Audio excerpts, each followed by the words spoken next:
Assalamualaikum warahmatullahi wabarakatuh. Halo semuanya, perkenalkan, saya Noval Kurnia. Saya merupakan mahasiswa aktif jurusan Perbankan Syariah, Institut Agama Islam Negeri Syahidullah Cirebon. Saya Perbankan Syariah kelas E dengan NIM 21082031776. Pada kesempatan kali ini, saya akan membahas sedikit tentang persamaan dasar akuntansi.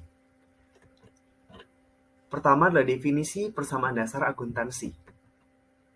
Pengertian persamaan dasar akuntansi adalah perhitungan yang nantinya bisa memproyeksikan kekayaan, hutang, serta modal yang dimiliki perusahaan tersebut.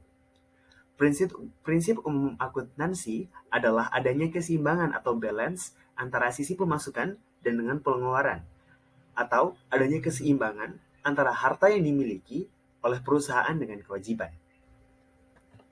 Lalu selanjutnya adalah unsur-unsur dalam persamaan akuntansi dasar.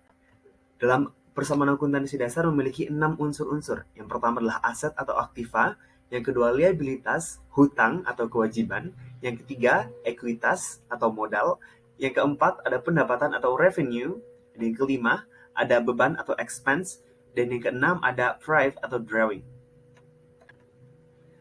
Pada poin yang pertama adalah pembahasan tentang aset atau aktiva.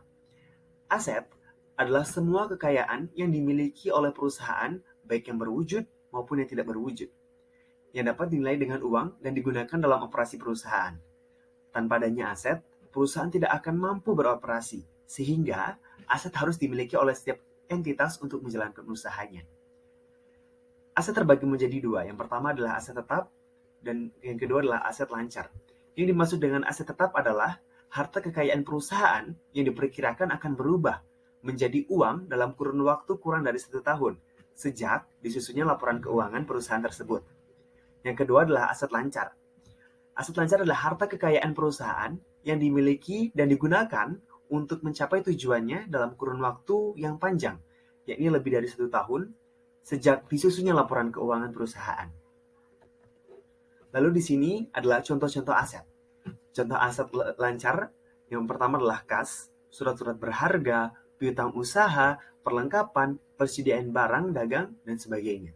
Lalu, untuk aset tetap di sini terbagi menjadi dua kembali, yakni aset tetap berwujud, seperti contohnya tanah, gedung, kendaraan, mesin-mesin, peralatan, dan sebagainya. Lalu yang kedua adalah aset tetap tapi tidak berwujud, seperti hak cipta, goodwill, dan paten. Selanjutnya adalah poin yang kedua adalah liabilitas, hutang, atau kewajiban. Liabilitas hutang atau kewajiban merupakan sejumlah dana yang dipinjam perusahaan dari pihak kreditur dan perlu dilunasi dalam tenggat waktu yang telah disepakati oleh kedua belah pihak. Bentuk kewajiban yang lazim dimiliki perusahaan adalah hutang. Dan di sini, liabilitas atau kewajiban terbagi menjadi dua. Yang pertama adalah utang jangka pendek, dan yang kedua adalah utang jangka panjang. Utang jangka pendek adalah utang yang akan jatuh tempo dalam waktu kurang dari 1 periode akuntansi atau 1 tahun sejak disusunnya laporan keuangan perusahaan. Yang kedua, utang jangka panjang merupakan utang yang akan jatuh tempo dalam waktu lebih dari 1 periode akuntansi atau 1 tahun sejak disusunnya laporan keuangan perusahaan. Dan ini ada contoh-contoh dari kewajiban, dari contoh utang jangka panjang dan utang jangka pendek. Untuk utang jangka panjang, contohnya adalah utang bank, utang obligasi, ogio obligasi, utang hipotek. Dan untuk utang jangka pendek adalah utang usaha, utang wesel, utang bank juga, utang sewa, utang gaji, utang biaya, dan sebagainya. Lalu, yang ketiga adalah ekuitas atau modal. Modal adalah bagian dari aktiva atau aset perusahaan. Ekuitas juga berarti hak pemilik atas harta perusahaan yang sudah dikurangi dengan kewajiban. Contoh ekuitas adalah pertama modal, penarikan dana atau prive, saham biasa, modal yang disetorkan, laba biasa. Lanjut, ada pendapatan atau revenue. Pendapatan atau revenue merupakan aliran kas yang dihasilkan dari aktivitas usaha. Revenue bisa menyebabkan peningkatan atau penurunan aktiva sebuah perusahaan. Dan di sini pendapatan terbagi menjadi dua. Yang pertama, pendapatan operasi atau usaha, dan dua, pendapatan non-operasi. Contoh pendapatan operasi seperti penjualan, retro penjualan, potongan penjualan. Untuk pendapatan non-operasi adalah pendapatan bunga, laba penjualan aset tetap, laba penjualan surat berharga, dan pendapatan lainnya. Lalu, yang kelima, ada beban atau expense. Beban atau expense adalah arus keluar atau penggunaan aktiva, peningkatan kewajiban atau aktiva lainnya yang menjadi kegiatan perusahaan. Beban juga dapat diartikan sebagai segala bentuk pengorbanan yang dikeluarkan oleh perusahaan dalam operasional usahanya sebagai upaya untuk mendapatkan keuntungan. Dan di sini beban terbagi menjadi dua juga. Yang pertama adalah beban operasi, yang kedua adalah beban non-operasi. Beban operasi contohnya seperti beban gaji, beban sewa, beban asuransi, beban reparasi dan pemeliharaan, beban penyusutan, air, listrik, telepon, perlengkapan, dan sebagainya. Dan untuk beban non-operasi adalah beban bunga, rugi penjualan aset tetap, dan rugi penjualan surat berharga. Selanjutnya adalah prive atau drawing.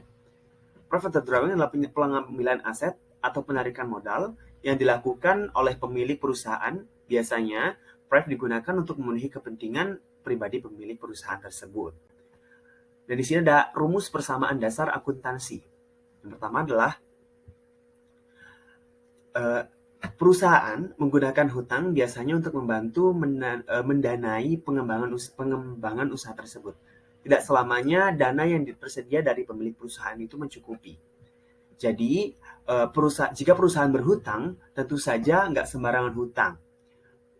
Hutang ini digunakan sebagai dana tambahan untuk memperkuat sumber daya. Di satu sisi, hutang menambah aset perusahaan, namun di sisi lain, perusahaan juga punya beban atau kewajiban untuk membayar atau mengembalikan hutang tersebut. Nah, untuk mengukur performa perusahaan, biasanya digunakan formula harta atau aset sama dengan ekuitas pemilik. Nah, artinya ini aset memiliki posisi yang sejajar dengan ekuitas atau modal. Misalnya begini, ketika sebuah usaha baru dibangun, tentu membutuhkan modal, bukan? Modal ini bisa didapat dari kekayaan pribadi si pemilik perusahaan atau bahkan bisa didapatkan dari hutang dari pihak ketiga. Nah, untuk kasus seperti ini, modal dan hutang itu bisa disebut sebagai ekuitas atau aset. Nah, untuk memformulasikannya, ini ada rumus persamaan dasar akuntansi. Yang pertama adalah aset sama dengan kewajiban ditambah ekuitas.